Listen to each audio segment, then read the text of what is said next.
The caged monster. The room was cold. Metal walls, bright lights, glass window in the center. Behind the glass, something sat still, something the world called a monster.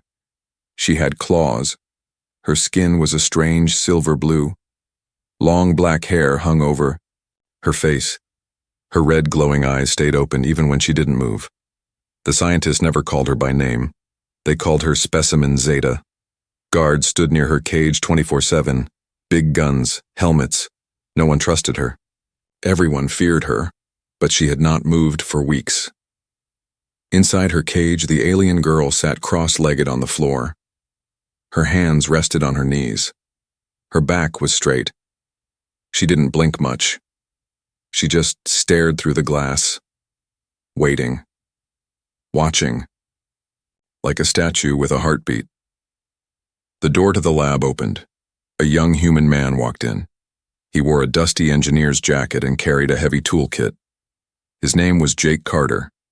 He wasn't a soldier, not a scientist either, just a mechanic. He looked at the monster in the cage and stopped. His heart skipped. "She's beautiful," he whispered. A guard near the door laughed. "You're new, aren't you? Don't get too close. She killed 12 people the first week." Jake didn't answer. He walked toward the control panel. The lights blinked. The security gate buzzed. He had been sent to fix the failing power lines near the cage. As he opened the panel, he felt her eyes on him. He looked up. She was watching him, not blinking, not angry, just watching. He quickly looked away. The next day, Jake came again. This time he brought more tools, but he also brought something else, a small sketchbook. He sat near the wall pretending to work, but in the corner of his eye, he sketched her face. She didn't move. On the third day, she moved her head. Slowly. On the fourth day, she stood up, walked closer to the glass. Jake's heart pounded. The guards aimed their guns, but she didn't attack. She just looked at the sketch in his hand. Jake froze. Then carefully he pressed the drawing against the glass. Her face, her eyes, her sadness. The alien girl looked at it. Then she pointed to herself, and then slowly pointed to her chest. Jake understood. "You have a name?" She stared. Jake picked up his pen and wrote on the paper. "Your name?" She knelt beside the glass, used her long claw to trace 3 symbols on the window. They glowed faintly. Jake copied them down. Asha. Her name was Asha. That night, Jake couldn't sleep.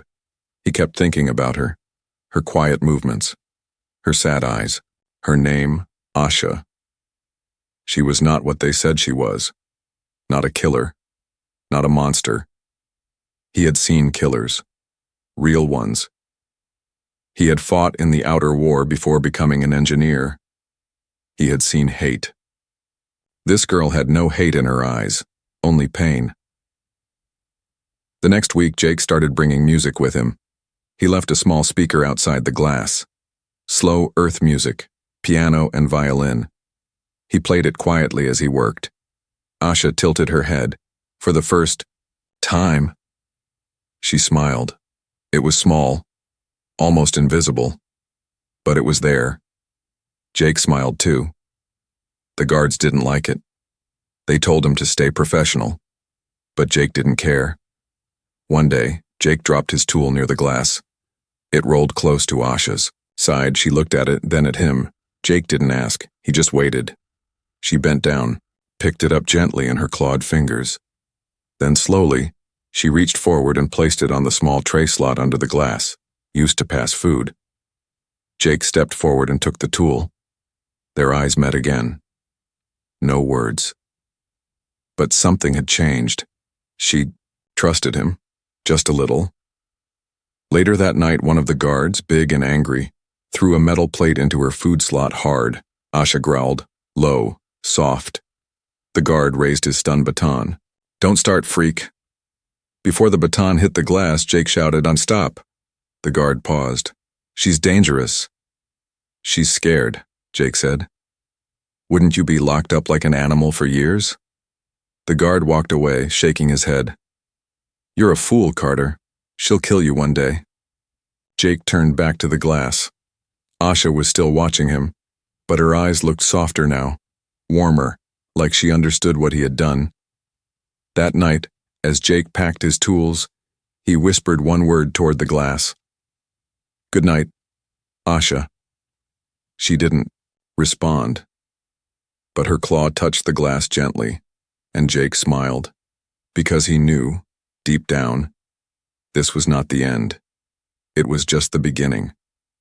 The monster wasn't a monster at all, and he was the only one who dared to see it. Eyes that spoke. The sun never rose in the research facility. There were no windows, no sounds of birds, just buzzing lights, humming machines, and cold air that smelled like steel and secrets. But for Jake, something had changed. He walked into the lab not as a stranger anymore, but as someone she knew. Asha stood near the glass waiting, not pacing, not angry, just standing, still, silent, watching. Jake smiled. Morning. She said nothing, of course. She had never spoken, not in any human language. Her voice, if she had one, was a mystery. But her eyes said everything. Jake knelt beside the glass and pulled out his sketch pad. This time, he didn't draw her. He drew a sun. Bright, yellow, rays stretching far across the page, a simple sun like a child would draw. Then he placed his palm against the glass and smiled at her. This is what it looks like on Earth, he said gently. It's warm. Asha stared at the drawing. Her red eyes flickered. Slow. Thoughtful. Then, something happened. She raised her hand. Her long claw tapped the glass 3 times. Then slowly, she drew a symbol in the air with her finger. Jake's eyes widened. It was the same symbol he had seen on alien star charts, used for light or life. He gasped, You understand this? Asha nodded. Not big, just once. A simple, small nod. Jake felt a chill. Not from fear, but from wonder. She was trying to talk. That evening, Jake didn't leave after his repair shift. He stayed, brought an old tablet from his locker, loaded with simple pictures and words. He sat beside the glass and turned it on. He showed her a picture of a tree. This is a tree, he said, tapping it. Then he drew it with his finger on the glass. She watched. Her head tilted. Her eyes narrowed, not in anger but in deep focus. Then she raised her hand and traced another shape, a long curve, followed by a dot. Jake checked the alien language dictionary on his pad. It meant, grow. His heart pounded. She's talking, he whispered. She's actually talking. Days passed, each one filled with silent lessons. Jake taught her simple Earth words. She taught him symbols from her world. She never smiled, but she never looked away either. Jake brought her art, sunsets, oceans, forests. She showed him her language, drawn in glowing shapes with her claw on the glass. They built a bond, not through words, but through trust. But not everyone was happy.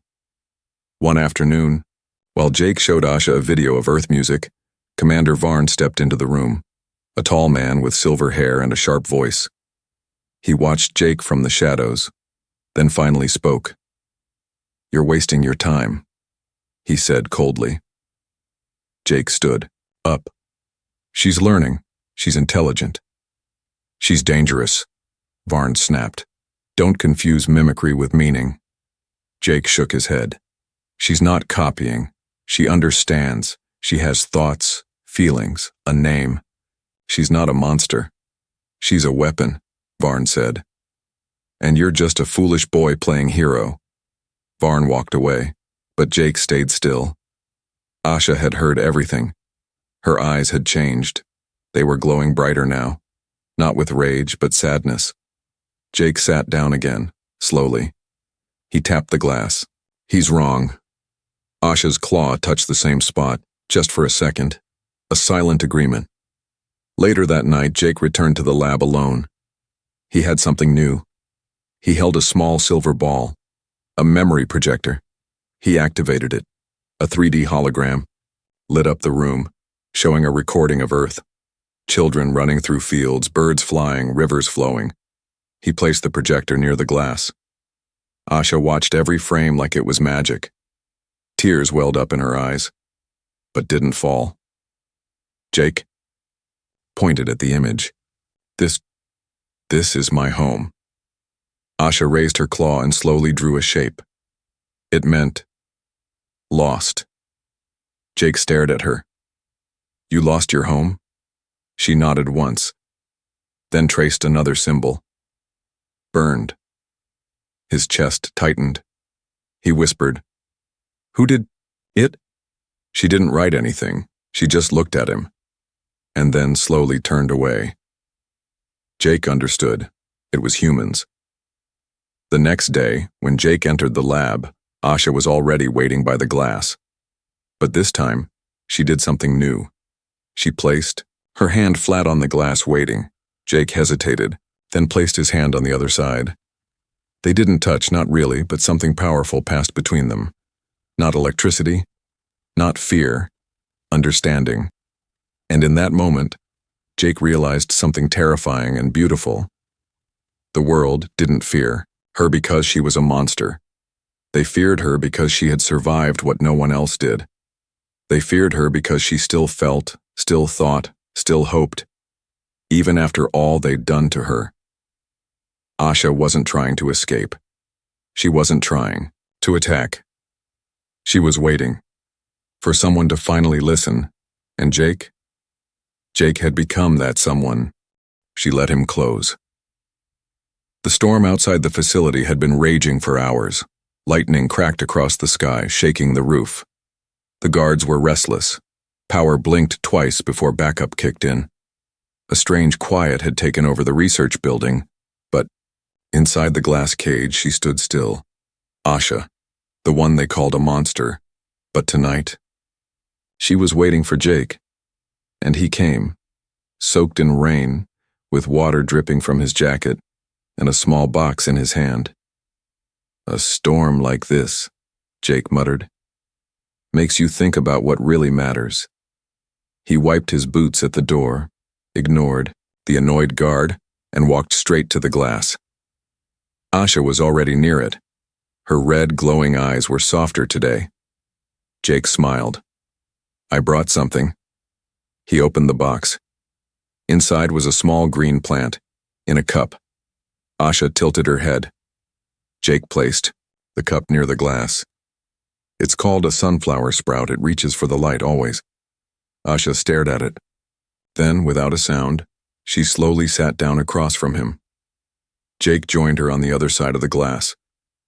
No words, no symbols, just silence, and it felt peaceful. Later that night, as the storm raged louder, something unexpected happened. The power went out. Emergency lights flickered red. Doors buzzed. A loud siren echoed through the halls. Jake stood quickly. What's happening? A guard rushed past. Lightning hit the backup grid. Systems are crashing. Jake turned toward Asha's cage and then, his heart nearly stopped. The glass wall slowly opened. A malfunction. Her door was unlocked. Jake stumbled back. No, no, no. Guards yelled down the hallway. Contain the subject. Lockdown in progress. But Asha didn't move. She didn't run. She just stepped forward and stopped a few feet in front of Jake. For the first time ever, no glass between them. Her body was tall, powerful, her wings folded tightly, her claws at her side. She looked like a warrior, but her eyes, they looked human. Jake raised his hands, slowly. It's okay. I'm not afraid. He expected anything, an attack, a scream, a growl. But what happened next made his breath catch. Asha reached out, not to hurt, but to touch. Her fingers gently brushed against Jake's cheek, warm, soft, careful, like someone touching the world for the first time. Jake froze, not from fear, from shock. This being, feared by all, could have killed him in one move. But instead, she touched him like a friend. Asha stared into his eyes, then drew a small shape on his chest with one claw. A spiral. Jake remembered it. It meant safe. Alarms screamed louder. Lights returned. Guards came running. Subject is loose. Step away. Red dots from rifles appeared on Asha's chest. Jake stood in front of her. "Don't shoot!" the commander barked. "Move, Carter!" "She didn't escape," Jake shouted. "The system failed. She didn't hurt anyone. She stayed. She waited. She trusted me." Asha raised her hands, palms open. No threat, no fight. But the guards didn't care. They aimed closer. A moment of silence passed. Then Jake did something no one expected. He turned to Asha and whispered, "They won't listen to words." Then he slowly reached out and pulled her into a hug. Gasps echoed around the room. She froze. Her claws didn't move. Her wings stayed still. Her body trembled slightly. But she didn't pull away. She let him hold her, and gently, slowly, she placed her head on his shoulder, like a child remembering comfort after years in the dark. The guards didn't fire. They stood frozen. Even the commander was speechless. In that moment, they didn't see a monster. They saw a girl, terrified, tired, and touched by kindness. When they finally locked the cage again by force, using gas and magnetic locks, Jake walked out with a red mark on his shirt, not from injury, but from the soft glow Asha left when she touched his chest. The mark meant something. The scientists didn't understand it, but Jake did. "You are the first who dared to come close, and I let you." That night Jake sat alone looking at the sunflower sprout, still alive, still reaching for light, just like her, and he made a promise to himself. He would not let her be locked away forever. The night of the breach, it started with a strange silence. No alarms, no buzz from the machines. Even the air vents had stopped. Humming. Jake looked up from his tools. Something was wrong. He walked out of the maintenance bay into the hallway. The lights flickered, once, twice, then turned red. Emergency mode activated. His stomach tightened. Down the hallway, security guards were already rushing toward the main gate. A voice crackled on the intercom. "Unknown vessel detected. Possible hostile entry. All personnel, lockdown now." Jake's heart skipped. He didn't care about the ship. He cared about her. Inside her cage, Asha sat quietly, watching the chaos through the reinforced glass. But something in her body had changed. She was tense, alert. She felt it before the humans did. Danger. Real danger. Not from her, but coming for her. Jake ran to the control room. The hallway was shaking now. Heavy boots, weapons being handed out, commands, shouted across radios. He reached the corner and saw what he feared. A small strike team had broken into the facility. But they weren't soldiers. They were mercenaries. Hired killers. And they weren't here to steal. They were here to end her. Jake froze, then sprinted to the lab where Asha's cell was dark. Gunshots echoed down the corridor. Security was falling fast. Jake reached the reinforced lab door, but it was already unlocked. Someone had shut down her cage defenses. Inside the room, two masked figures entered through a side. Breach. One of them raised a blaster, aiming it right at Asha. "No!" Jake shouted, jumping between them. The mercenary hesitated. "Get out of the way, human. That thing is dangerous." Jake stood tall. "She didn't do this, you did." The blaster clicked, ready to fire. That's when the lights exploded. Glass shattered. Wind rushed in, and from the shadows, Asha moved. She didn't roar, didn't scream. She flew. Her wings unfolded like a dark storm. Her claws flashed silver. Her eyes burned red, but not with anger, with purpose. She slammed the mercenary into the wall before he could fire. The other turned to shoot, but Asha was faster, grabbing Jake and diving through the side blast door. They rolled across the floor as sparks rained down from broken lights. Alarms wailed louder now. Jake looked at her. Really looked. This was the first time she had acted like what they feared. A monster? No, a protector. They moved through service tunnels. Asha led, silent but precise. Jake followed, breathing hard, clutching his shoulder where a stray shot had grazed him. "They came to kill you," he said. "You saved me again." She looked back and touched his injury gently. Her hand glowed. Faintly, Jake winced, then realized the pain was already fading. "You healed me." Asha nodded once, then pointed upward. Jake understood. The surface. When they finally emerged from the tunnel, it was night. Real night. Stars, wind, freedom. The research facility was burning behind them, smoke rising into the sky. Ship hovered above, unmarked and black. The mercenaries were retreating, but Jake and Asha were free. For the first time, they ran into the forest nearby, trees thick with glowing moss and alien plants. Strange sounds echoed through the dark, but Asha stayed calm.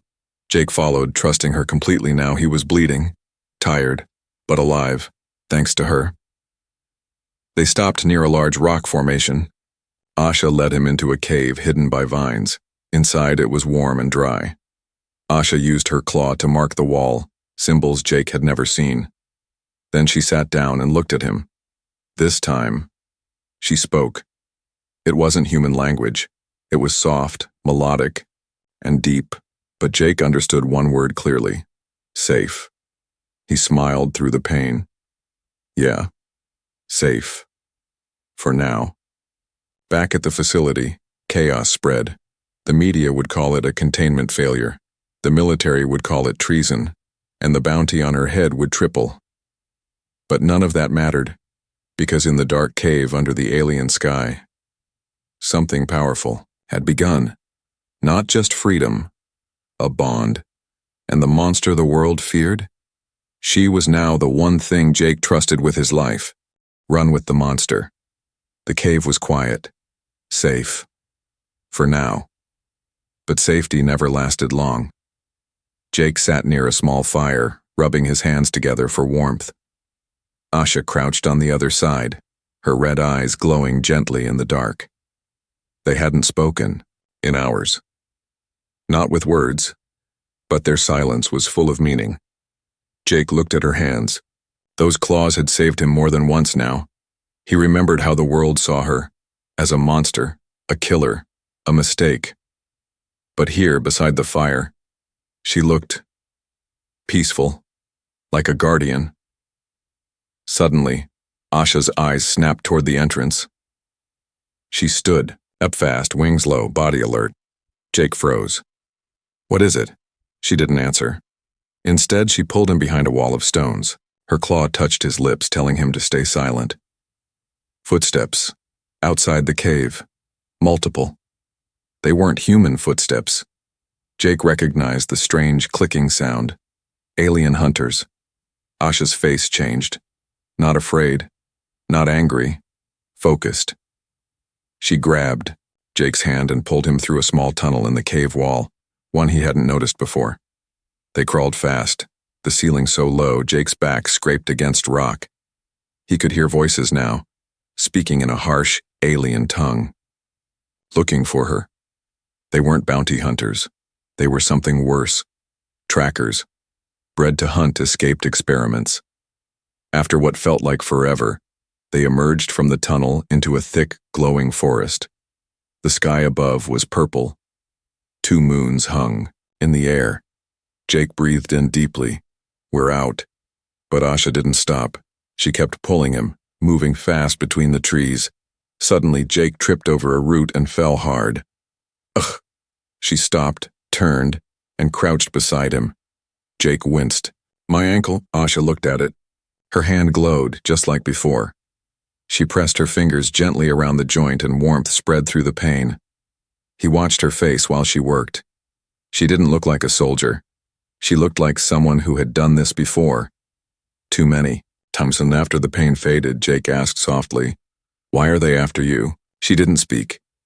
Instead, she reached into the dirt beside them and drew a symbol, then another. Then, a picture. Jake stared. It was a small alien girl, alone, inside a burning city. Above her, human ships. His heart sank. "You were just a child when they came?" Asha nodded. Jake looked away. I didn't know we did this." She reached out slowly, touched his chest. "You are not them," the touch said. Night fell again. They moved through the forest carefully. At one point, they passed the ruins of an old village, destroyed long ago, bones still buried under ash and vines. Asha stood still. She knelt, placed one hand on the ground, and whispered in her own tongue. Jake stayed silent. This was holy. This was her past. He saw her wings tremble.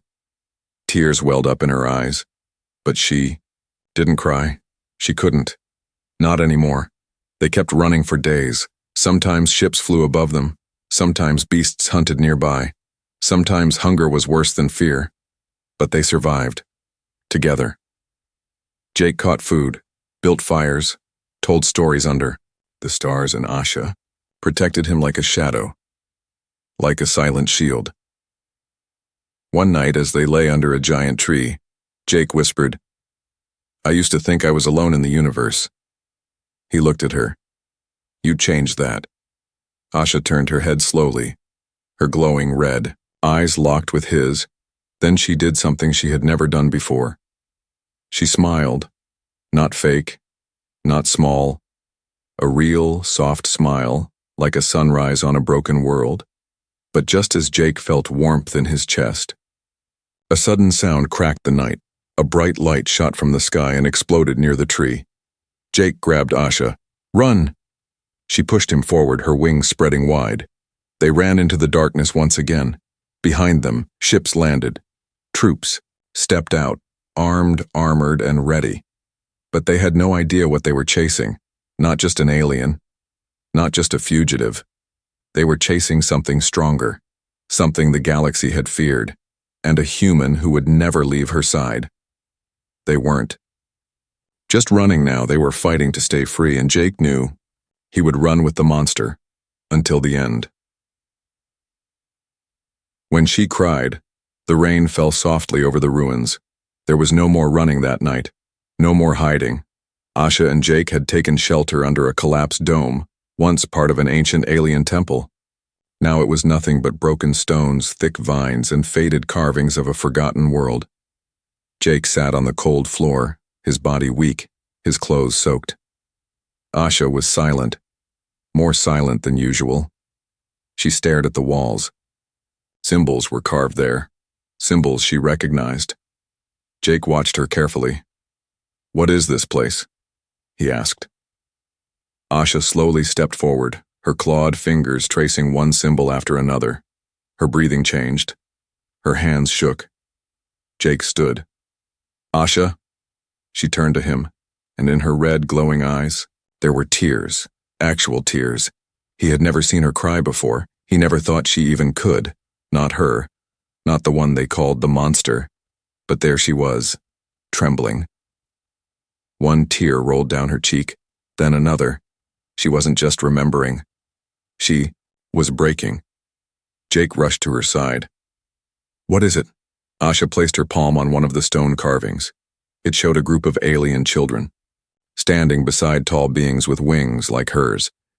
Beneath it was another image, fire raining from the sky, ships attacking, cities falling. Jake understood. This was your home. Asha nodded.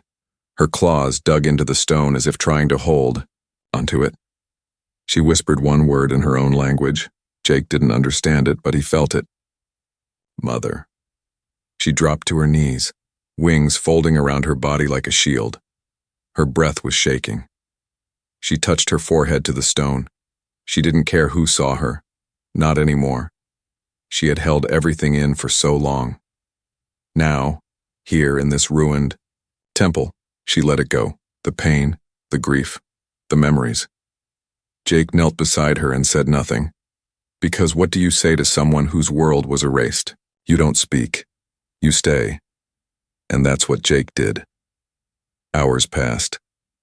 The rain softened to a drizzle. Asha finally looked up. Her eyes were red, but not glowing. Her face was tired, but calm. She reached into her cloak and pulled out something wrapped in old cloth. Carefully, she unwrapped it. Inside was a small pendant, a dark crystal shaped like a teardrop. She handed it to Jake. He hesitated. What is it? Asha drew a small glowing shape on the stone beside them. It meant soul memory. Jake held the pendant close. It felt warm, alive. Then she placed her hand over his heart, and the pendant glowed. Suddenly, Jake saw her memories. He saw a young Asha, just a child, running through tall, glowing fields. He saw her mother, majestic, powerful, smiling as she flew beside her daughter. He saw laughter, joy, peace. Then, fire, ships in the sky, bombs falling, screams, humans in armor, guns, flames, the temple collapsing, her mother covering her, whispering her name. Asha survived, but her people didn't. Jake gasped and dropped the pendant. Tears were in his eyes now, too. I'm sorry, he whispered. Asha touched his hand. You are not them. That night, they didn't run. They didn't plan. They just sat there sharing pain through silence and touch. For the first time, Jake didn't see Asha as alien. He saw her as someone who had lost everything, but still had the courage to feel. She had cried, not because she was weak, but because she had survived what would have destroyed anyone else. At sunrise, Asha stood. She looked stronger now, more focused. Jake asked, What now? She looked to the east, where the mountains touched the sky. Then she traced one word in the dirt. Truth. Jake blinked. What do you mean? Asha turned and looked at him, then touched his chest again, then pointed toward the sky. The message was clear. It's time to show the galaxy who she really is. Not a monster, not a weapon, not a prisoner, but a voice that had been silenced too long. And Jake? He wasn't just running anymore, he was standing beside her, the human who touched her. The skies over the Galactic Council planet were filled with ships, warships, transporters, news drones. Everyone had come to see the end of the galaxy's most feared creature. Asha, chained, surrounded, judged, and standing. Beside her was a human. Jake Carter wasn't a soldier, not a hero, just a mechanic who had once looked into a monster's eyes and seen something no one else did. A soul. The trial was held in a sky chamber made of crystal and light. Thousands of alien leaders watched from their seats. Some came from noble worlds, others from broken colonies. All of them feared her. None of them had ever spoken to her. Not once. Bring the human forward, a voice boomed. Jake stepped up. He could feel their stares. Hatred, disgust, doubt. A tall, green-skinned official asked, sharply, Why did you break the law? Why did you run with the monster? Jake held the pendant Asha gave him close to his heart. She's not a monster, he said loudly. She's a survivor, the crowd muttered. She could have escaped and killed us all, but she didn't. She could have left me to die, but she saved me. Again and again. A hologram showed Asha beside him in the forest. Another showed her shielding him from gunfire. One more, her healing his wounds. Then why did she hide? A reptilian elder asked. Jake looked straight at them. Because you locked her away. She cried over the ruins of her people. She carries their history in her bones. You took her voice, so I gave her mine. Gasps echoed. Asha, still in chains, stepped forward. The guards aimed their weapons. Jake raised his hand. Don't. He turned to Asha and whispered, Now, show them. Asha closed her eyes. The pendant on Jake's chest glowed. Bright, pure, The light reached out like a wave, touching every leader in the room, and suddenly, they saw her memories. Children, playing in glowing fields, a proud mother holding a small winged girl. Then, fire from the sky, screams, blades, war, humans in black armor, buildings falling, bodies lost, a child hiding, crying, alone. The memories ended, silence filled the sky chamber, and then, something changed. A small elder stood, her voice trembled. I saw her thoughts. I felt her pain. A three-eyed warrior queen spoke next. So did I. She wasn't our enemy. More stood, one by one. She is not a weapon. She is the last of a peaceful race. She is truth. She is memory. She is more than we ever dared to see. The Grand Council leader, silent until now, rose from his tall throne. He looked at Asha, then at Jake, and with one word, changed history. Free. The chains on Asha's wrists dropped to the floor with a soft clang. She didn't move. She didn't cry, she just stepped forward and gently took Jake's hand. Outside, the crowd was silent. Then, a young alien child ran forward. He stopped in front of Asha, trembling. She knelt down slowly. He reached out and touched her wing. Everyone gasped. But nothing happened. No claws. No rage. Asha simply placed her hand on the child's chest. Right, over the heart. The child smiled. And in that moment, the fear shattered. Galactic news spread fast. The monster was never a monster. The human who dared to touch her. War survivor freed. A new era begins. Months passed. Asha didn't return to the cage. She flew across galaxies, speaking to worlds about peace, about pain, about survival, and beside her, always, was Jake. Not as a protector, not as her voice, but as her equal, her friend, her family. One day she stood on the edge of a cliff on a peaceful moon. Jake walked up beside her. It's beautiful, he said. Asha looked at him, and for the first time, she spoke in his language, soft, gentle, clear. So are you. Jake's heart skipped. He smiled. Took you long enough? The wind blew softly through her dark hair. Her wings stretched out behind her, not in fear, not in anger, but in freedom. And that's how the galaxy remembered her. Not as a monster, but as the one who endured everything, and the human who dared to touch her, and changed everything forever.